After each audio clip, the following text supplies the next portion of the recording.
Okay, just let me check that I can annotate. Yeah, okay, we are all good. Okay, can we go through Adaboost? Perhaps on the collab question, can we also see how it would occur with weight updates in the third round of Adaboost? A walkthrough would be helpful. So yeah, we'll go through Adaboost. So why don't we do that first? Okay. That is a perennial question that I think a lot of people have. So you'll see it also in the tutorial anyways, but it's fine to go through that. Okay, so let's take a look at this question first. Okay, when we are doing Adaboost, as it says here for the section on Adaboost, we're basically looking at different ways of increasing the diversity of the hypothesis. And we do that by taking the original data set and then trying to create a basic hypothesis, you know, an initial get or gut intuition, if you will, an initial guess, and then look at how that initial guess plays around with the training data set, right? So the idea is like, if you have an initial guess, you get some answers right, that's great. You get some answers wrong, that's not so good. So what we want to do is really these two parts here, right? To increase and decrease the rate of things that we got wrong or right. This is quite like when you review vocabulary for flashcards, right? So when you have flashcards, you just go through them one by one. And then when you hit something that you're not sure about, okay, you better put it in a pile to review later, okay? So that you're giving more impact, more weightage to getting those ones that you've gotten wrong again, okay? So that's the idea of boosting, right? So you can think of each round of this, like each time you review the deck of flashcards, you may go through the whole deck, and you just give more weight to those things that you got wrong. Like if you got the same card wrong twice, then it's obviously a lot more important to get right on the third round than a card you've already gotten right twice, okay? Because you already know that, you've already mastered that, okay? So the idea is that each learner that we create is basically a separate learner, a separate instance that's looking at the same flashcard deck, okay, the same instances, data instances, but with different weights, okay? Initially, we start out with all of the weights identical, uniform, okay, for the entire data set. But as we know, when we consider misclassification and cost functions, we can say we prefer certain instances to be more important, right? And basically what we're saying is that the next learner, the next iteration is getting the current learner's mistakes as upweighted and the current learner's correctness as downweighted, because it was easier for this one, okay? And the idea behind this is later what we're going to do with all of these separate classifiers, right? So you might have a classifier at time 0, a classifier at time 1, a classifier at time 2, and basically it's getting the same data set, just changing in weight, okay? So the same data set, okay? We're going to take all of these and put them into some type of ensemble, okay? And we're going to learn a single classifier from that, okay? So that's the idea. Okay, so it's quite nice because you can take what we call weak learners, which are ones that are slightly better than random, in order to do this, right? So that this is the background for this, okay? And what happens when we do this is we get nice reductions in bias and variance, right? Why is this? Because the weak learners are simple, so they'll have little or less problems on variance, okay? And it reduces the bias because you're arraying several of these together, okay? So you won't have so much bias error. Each of the individual classifiers has high bias, meaning it can only model very simple things, but it has less bias error overall because of the ensembling, okay? So I hope you understand what we mean by reduced bias and variance. This is referring to the error, not the bias of the classifier itself, okay? So what we're going to do is exactly that idea, all right? What we're going to look at is the misclassification rate of a particular learner, right? So I'm going to see how often it makes mistakes on the data set, okay? And with that, we're going to define how smart is this classifier, okay? So there are two possibilities, all right? You could, in a binary situation, okay, if you have no idea on all of the questions, let's say you go into your midterm unprepared, unstudied, okay, and it's all MCQ of binary sorts, then what you'll do is flip a coin, right? Or you answer everything that's true, right? And if the lecturer set everything, randomly, then you'll get about 50% error. So you'll be right around here. Okay, and you can see that type of classifier is not very useful, right? What we want is a classifier that either gets more right, hopefully that's good, or more wrong. Because if you get more wrong, then I can just say, I don't trust you. I'm always going to do the opposite of what you're going to do. So there, okay? So the more correct it is, or the more wrong it is, the more useful it is for us, right? If we know a student in the class, or we have a classifier that consistently always makes mistakes on every single instance, okay, the error rate is 1, then we have no confidence in it. And our alpha that we have is going to be reversed. We trust it to always make mistakes, so we do the opposite of what it wants to do. Okay, so that's the idea. So it's got this, again, this nice sigmoid or logistic type of curve here. It's not a sigmoid function per se. It's not the logistic function, but it's a similar function that deals with exponentials, okay? So the idea at this point is what we want to do is figure out the confidence in a particular classifier. So this is the classifier at time t. I want to get a weight for the classifier, okay? And basically what we're going to do with this classifier is put it in an ensemble, right? The ensemble is up here. Okay, so the ensemble is basically taking the actual classifier, which is over there, right? And then multiplying it times the confidence, and then taking the sum of all of these products, okay, dot products are between the classification and the confidence, and looking at the sign of the output, okay? And that's the weighted ensemble. That's how it's going to vote on this instance, okay? All right, so that's great. That's how we decide the confidence of a classifier. But now I've told you before, what we really want to do is assign weights for examples, right? So if you remember in, okay, we haven't seen the slides yet, but later when we see the slides about how the data gets bigger or smaller, basically we want to reweight each instance, okay? So what we want to do here is basically decide for a particular data point. Let's say there were 10 instances. Oh, sorry, 10, come on, 10 instances. Okay, that at the beginning it would be 1/10 of importance, right? So we could say at the first iteration, it has 1/10 importance, okay? And then because maybe it's uniform at the beginning, like that 1/10, what I'm going to do is decide whether to upweight it or downweight it, right? So if you look at this part, this should seem very familiar to you. This is the same trick that we used in the perceptron algorithm, right? You remember that? Okay, the perceptron algorithm says we're going to take the classification of a point, okay, and we're going to take the actual ground truth, right, the actual label. We're going to multiply these two things against each other, and we're going to get a product that's either positive or negative, right? It's negative when it's a misclassification, and it's positive when it's correctly classified, right? It's positive when it is actually a positive and that ground truth is a positive, then we get positive weights for both, right? Or it could be negative for both, okay, meaning it's still correctly classified as a true negative, right? And what you get from this is, a term that's positive or negative, and then we're going to times it by a negative number. Okay, that's why there's a negative sign there, right? So what are we trying to do? We're trying to take misclassifications and upweight them. We want it upweighted, right? And we're going to take correct classifications and do the opposite. We're going to downweight them, right? And that's achieved using a mixture of the product that you see here, right? This product here, and the negative sign, okay?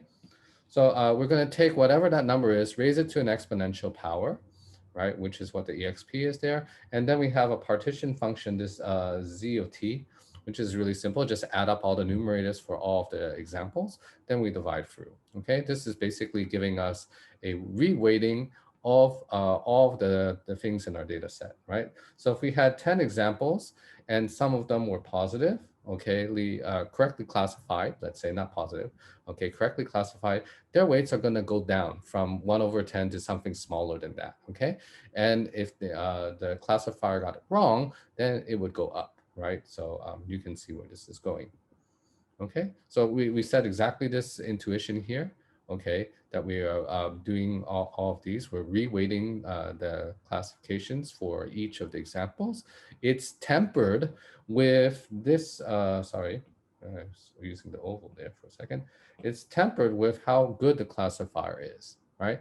The classifier is good and it's still making mistakes, then somehow that particular data instance seems to be more valuable, okay, to get right. So we want to upweight it even more, okay? So that's what we're doing here. Okay, so you can use this with any type of weak learner. We have the weakest learner there is called a decision stump. You know what basically that is. We'll go through it in the beginning part of the pre-lecture on decision tree. So this is basically a decision tree that has a single node of decision, okay? So it's basically taking a particular feature in our data set, some dimension of x. Oops, let me take that away. So some dimension of x. So we have x1, x2, xn, right? And we'll just pick one. Pick one with the highest information gain. Highest information gain, okay? And then that will be the one that we're splitting on. And then we can decide what to do, okay? So in this case, what we can do is say, oh, I have a feature that's a continuous feature, okay? Maybe something like this, okay? Okay, and let's say I have some positive features and some negative features, okay? And what I want to do is decide where to place my decision, okay? Let's say I decided already I'm going to use this particular IF feature, okay? And I basically have to decide a threshold, right? This is my theta. So let's say I put it right here, theta, okay? And I have to choose a direction S. So maybe I say it this way, okay? Then I will have made basically a hyperplane, right? In one dimension, right? Picking a point and deciding which way is positive. So this one gets 4 out of the 5 things right? It gets this particular instance, which is positive wrong, okay? So this is a really simple learner, as we'll see. Okay, it's very efficient to optimize because there aren't that many choices to make. Okay, we have to go through all the different features and decide where to put this particular thing. We can do that in logarithmic time. Okay, and well, it's a decision stump. It will make a lot of mistakes because it's only looking at one feature.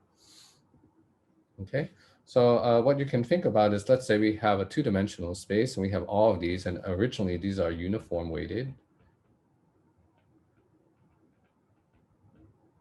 Okay, and then what we're going to do is apply a decision stump. So we're going to look at this two-dimensional space and decide which axis perpendicular hyperplane can we put in here that's going to make short work of all of this, okay? So it looks pretty mixed, so I don't think we're going to do very well. So we're going to first pick this place, right?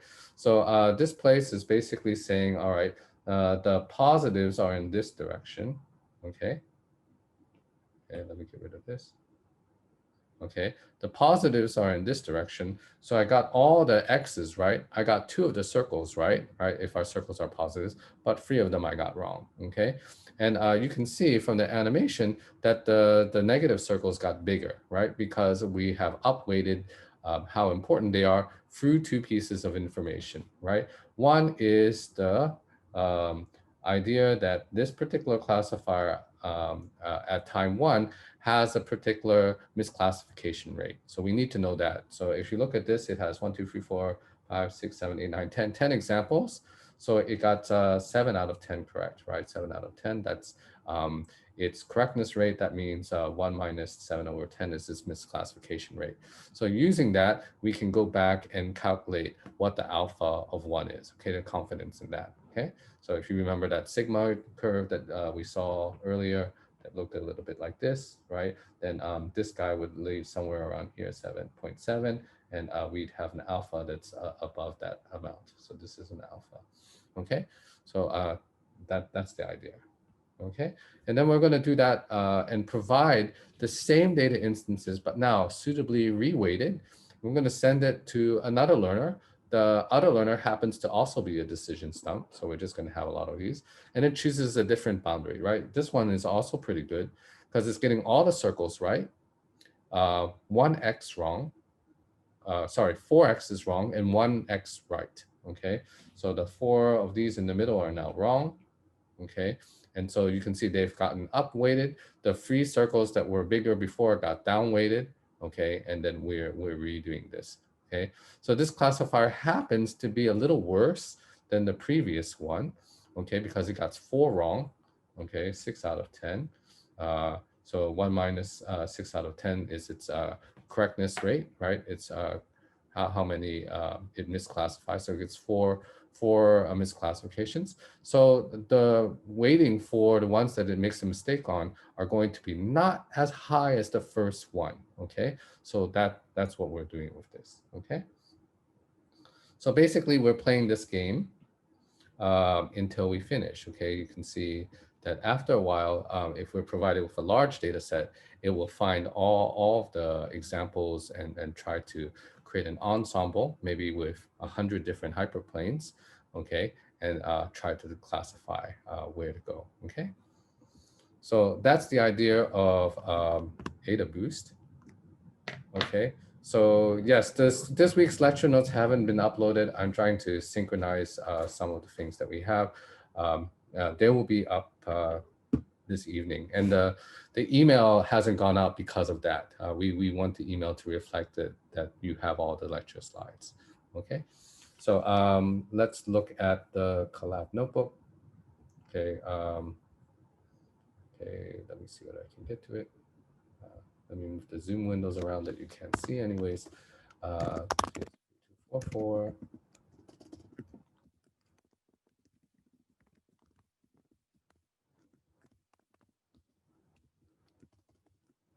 I think it's week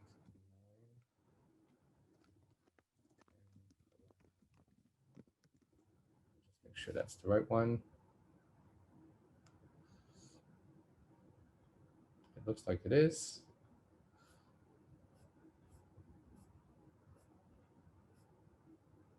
Okay, so basically we want to do this part, right? This is the one that we want to do. Construct the Adaboost series of decision stumps given the same set of examples, right?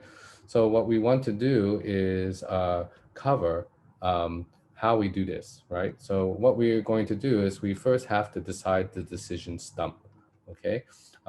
Let's pretend that the decision stump, let me check. I think it is on the credit history, if I'm not wrong, but I'm not 100% sure. If you remember, you can let me know, and then we can deal with it that way. Otherwise, I have to go find it out. Give me a second here. Let's see whether I can find a tutorial that goes over this question. So don't worry too much if you don't follow along, because we'll cover the decision stump in a little while. But also, this is a question that we have in our tutorial. We purposely give it for you in Collab first, so you can try the computation, and then your TA should be discussing actually how to do the calculation later, okay?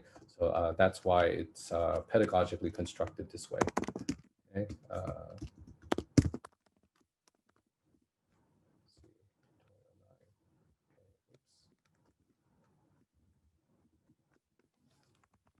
I don't think they are out yet. Let's see. I was talking with the TAs this morning, and I don't think we have it out. Never mind. I will get it from last year's. Oops, that was the collab. Hold on. Sorry, I'm fumbling a little bit here.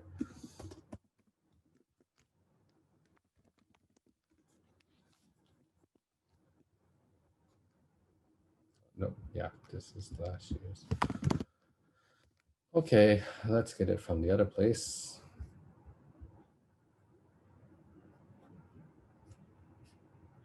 Mhm.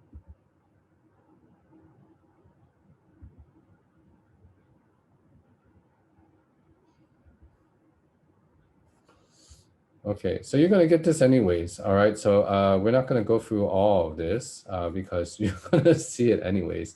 All right, so here's the Adaboost one. Okay, so it's not exactly the same question. Okay, we're just going to go through what we're trying to do here. Right, so basically, if you look at the original decision tree, it's going to look a little bit like this. It's going to decide to pick credit history as the first rung, and then income as the second one for the case of unknown, because that results in an unclean class, right? The other two classes are very clear. If you have good credit history, we approve you. If you have bad credit history, we reject, okay? We're not sure, we have to do more. Okay, then we look at your income.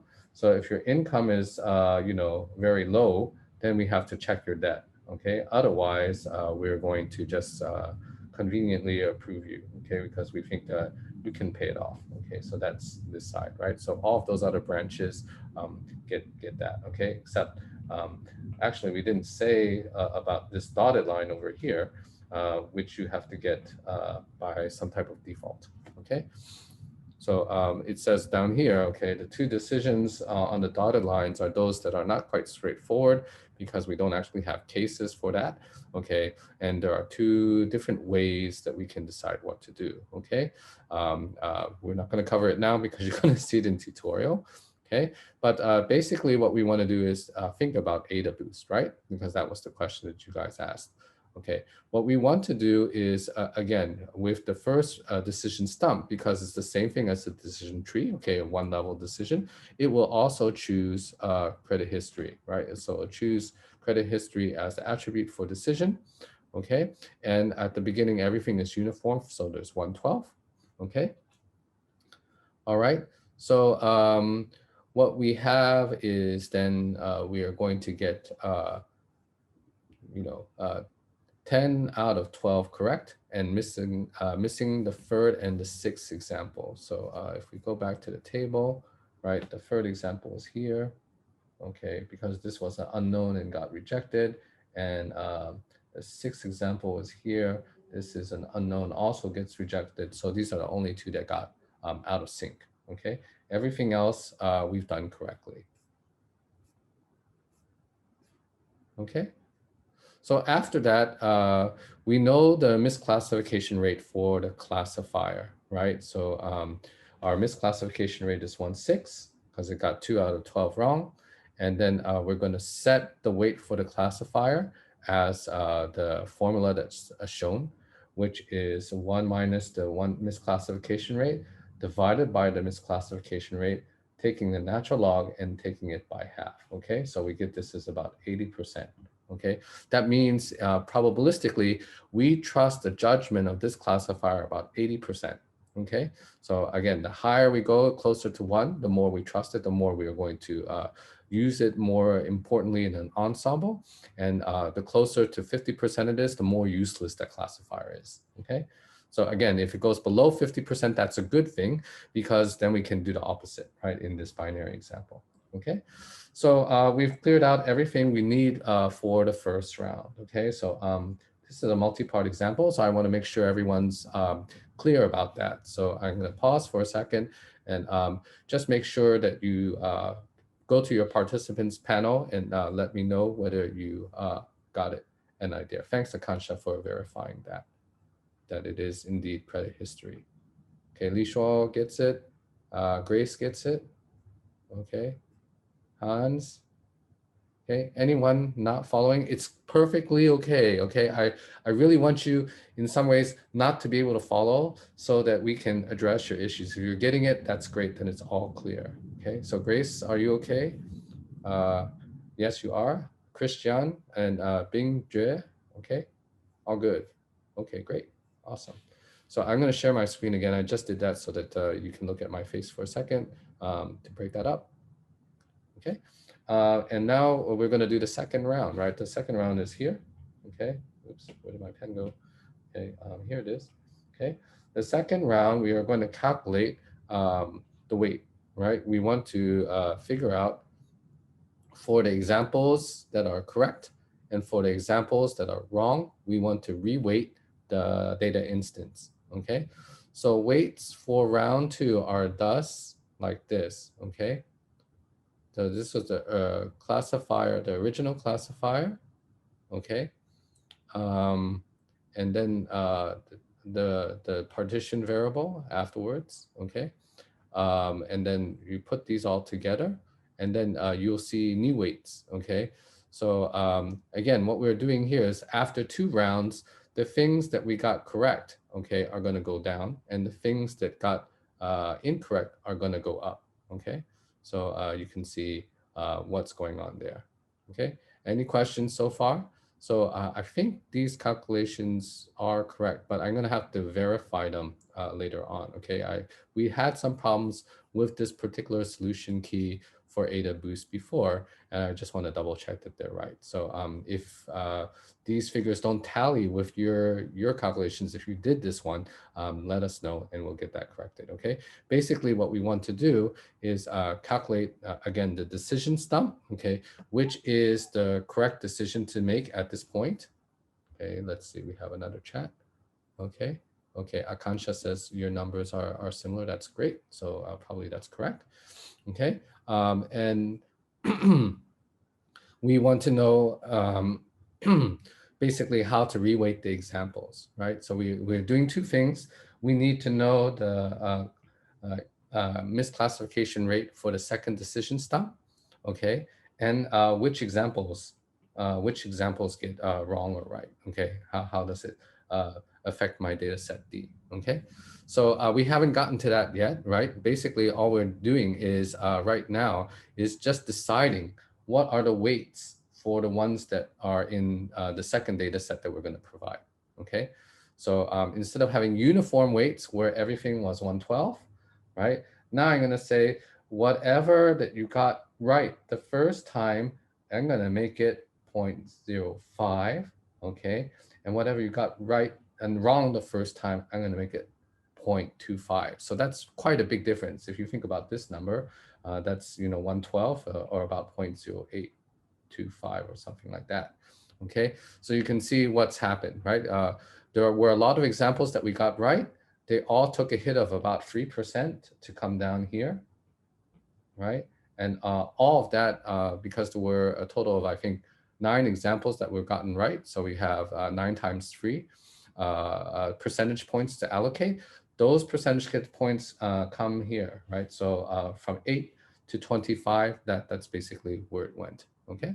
So you can see how that happened, okay? Everyone following?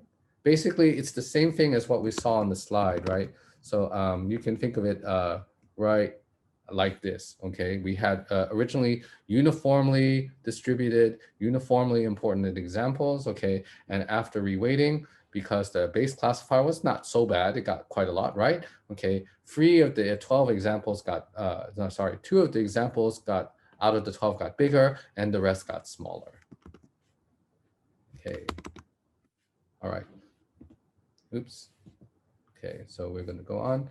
So basically what we wanna do for the second round is redo all of the information gain calculation, right?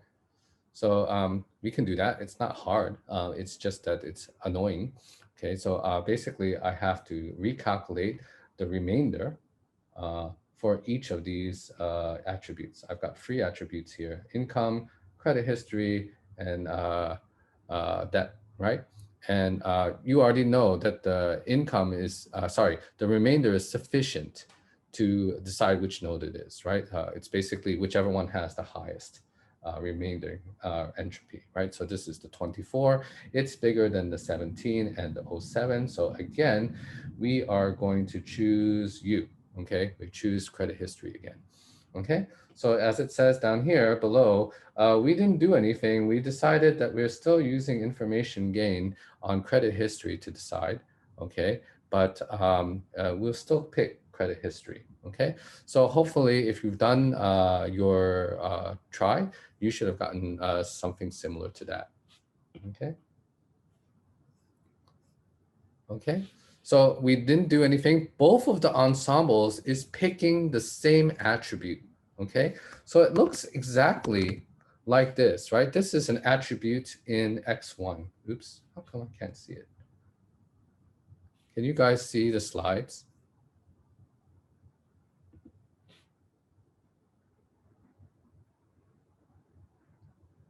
Can you guys see? Let me stop the screen share and try it again. Okay, I don't know why. Okay, let me share it again. Desktop 2. Yes. Okay, yeah, okay. Now I can see the slides. I don't know why. Okay, so in the original timing, right, we had this attribute x1 and this attribute x2, and we decided to cut here at this theta point for x1. So we chose x1 as the decision stump, and we cut it there, and we chose the positive direction, right? And then when we came to S2, basically the second iteration, okay, we still ended up with x1, but we choose it like that, right? So that's the difference, okay?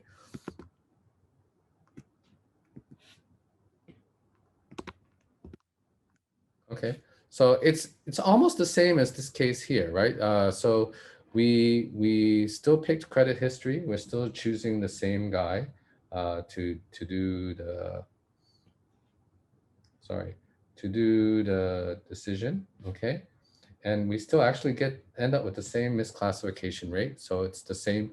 It's as good as the original classifier, um, and we still need to reweight those two examples, number 3 and number 6, that we got wrong in both cases, okay? Because even with the reweighting, it wasn't sufficiently high enough to get those two corrected in the second round, okay?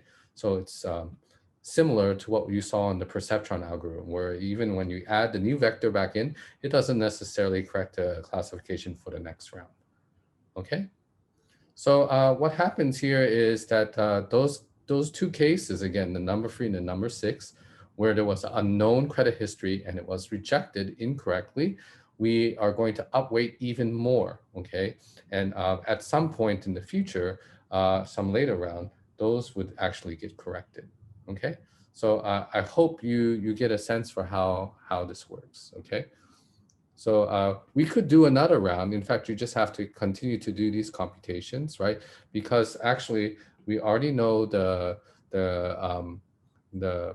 misclassification rate, okay, is the same. That means alpha 2 would be the same, okay, would also be 0.8, okay, and then all we need to do is recalculate the weights for round 3. Now in round 3, it becomes more difficult, right, because we have to take the original weights, which are no longer uniform, okay, and multiply them against this new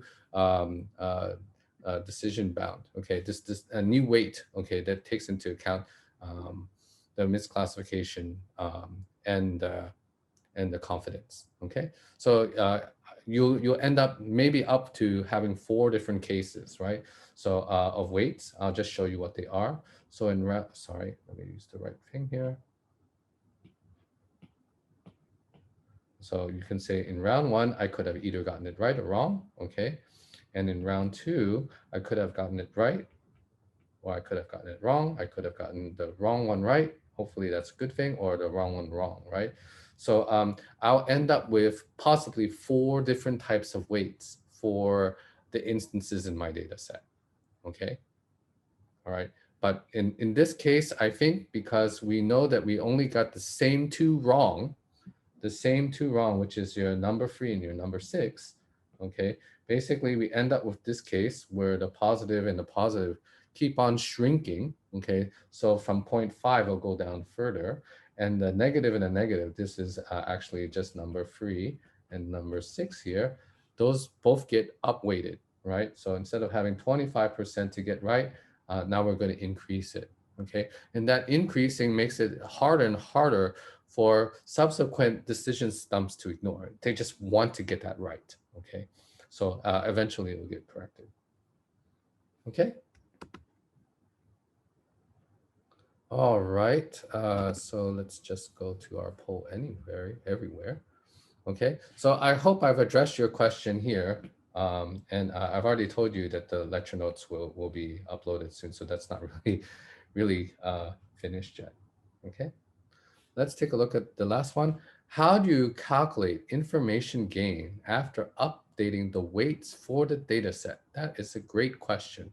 Okay, you need to know the entropy calculation. So for that, this is a perfect segue. I'm going to use this as an excuse to give our lecture recap.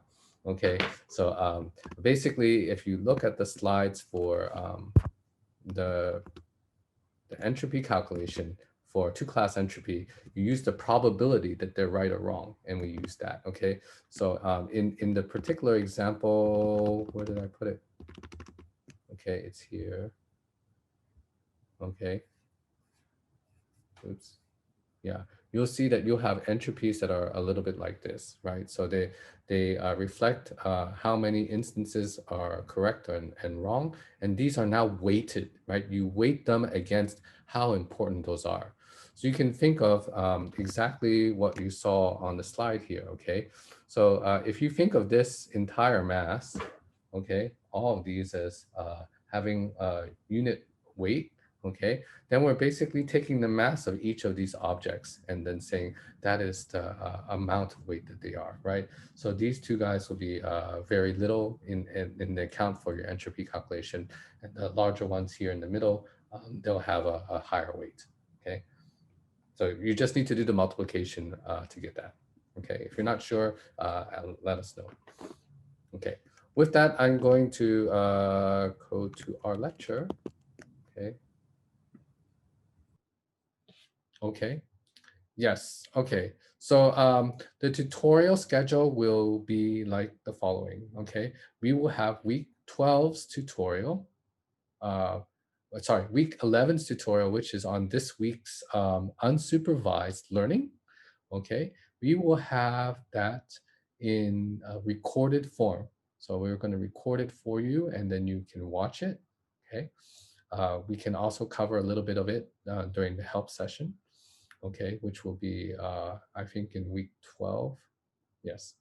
Okay. And then week 12's lecture on ethics, I'm going to ask you guys to watch on your own. I think that is an extremely important lecture, but it's not technical. So it's something that you can absorb on your own. Okay. If there's anything I want you to get out of this class, it's actually the ethics part of it.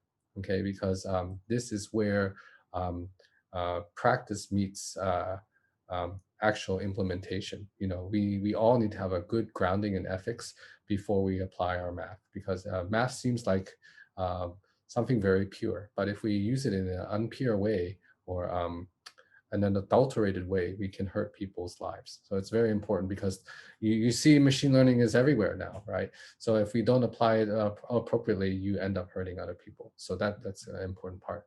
So week 12's tutorial will be recorded. It will be available, sorry, week 11's tutorial will be recorded, and you'll be able to watch it in week 12 along with your lectures for ethics. Okay, so that is all I have for you. If you've got any other questions, you can let me know. Okay, and I think that's it. So if you have anything else you want to say or chat about, you can let me know. I will try to get the lecture notes all finalized so you can have them. The problem is we had inserted some extra slides last year, and we still, even though every year we run this course, it gets very hectic towards the end. I don't have enough time to record some of the lectures. It doesn't help that the class size is crazy, but that's my problem, not yours. Okay, so I thank you all for coming to the session. If you are concerned about some parts of your study and you're not sure, and I ask you to come to the help session and you want to spend some time talking with me, I can do that now with you. Okay, otherwise, I thank you all for coming, and I'll let you go.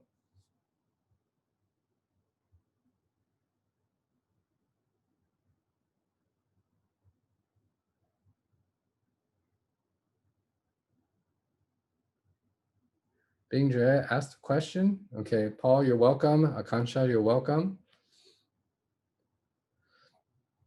How did we all get H65 and 35? Okay, I'm gonna try to take that down and figure that out. I'm not gonna do it in this session, and I'm sorry, I think you may have asked a question earlier also about details, and I haven't gotten around to doing that.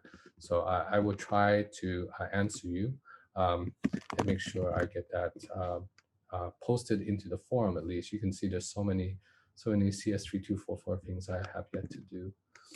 Okay, so I will get to that part.